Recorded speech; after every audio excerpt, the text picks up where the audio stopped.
Hey guys, I'm going to go over a couple of these decimal relationship questions just to make sure you're really understanding what I want you to do with this sheet. So, write a number that has a 4 that is 100 times greater than the value of the 4 in 624.5. Okay, so what I like to do is I like to write my number 624.5. Now, everybody's going to have different numbers, but the 4 is going to have to be in the same place no matter what number you give me, okay? So, the 4 that they want is 100 times greater. So, we know that it's going to have to go this way, okay? This just stands for 4. So, if I multiplied that 4 by 100, that would give me 400.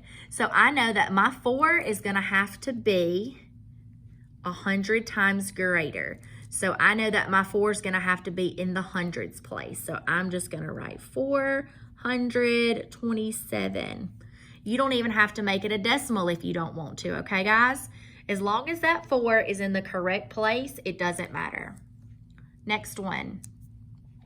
The 6 in 267.8 represents blank as the digit 6 in 752.6. So we're looking at these 6s, okay guys?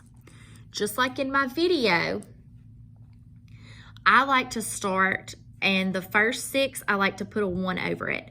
And then I like to write zeros until I get to this 6. And because it reads correctly and it's not backwards, I know I'm going to be multiplying, okay? So I know that this 6 is 100 times greater than this 6. So in this blank, I would come over here and I would say 100 times. Okay.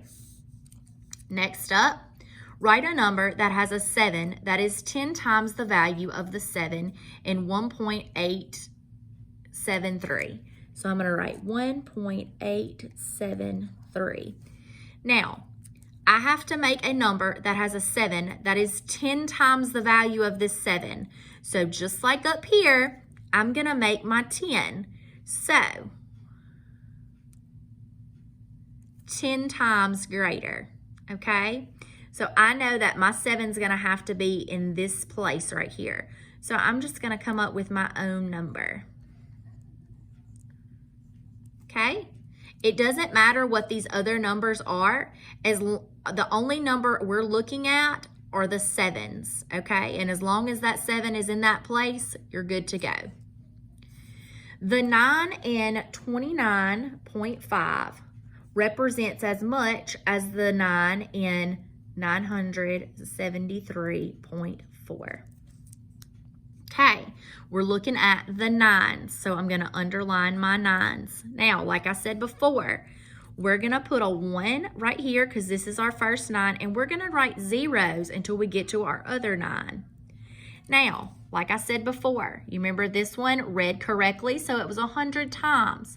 This one is reading backwards, so that lets me know that I'm going to be dividing.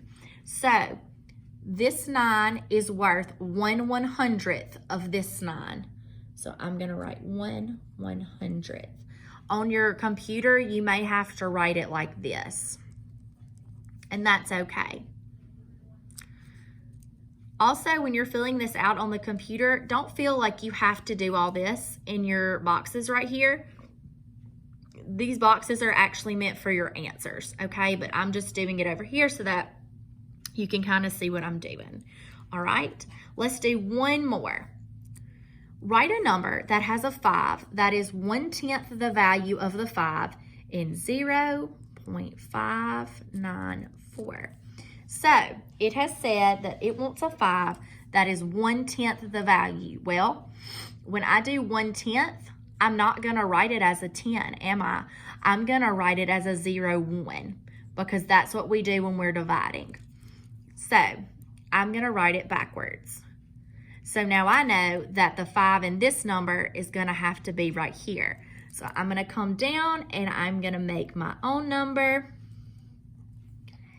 And this 5 is 1/10 the value of this 5. Okay? So that's how you work on these. Front and back, they're the same thing. They're just asking you for 1/10, 10 times, 100 times, things like that. If you have any questions, feel free to email me.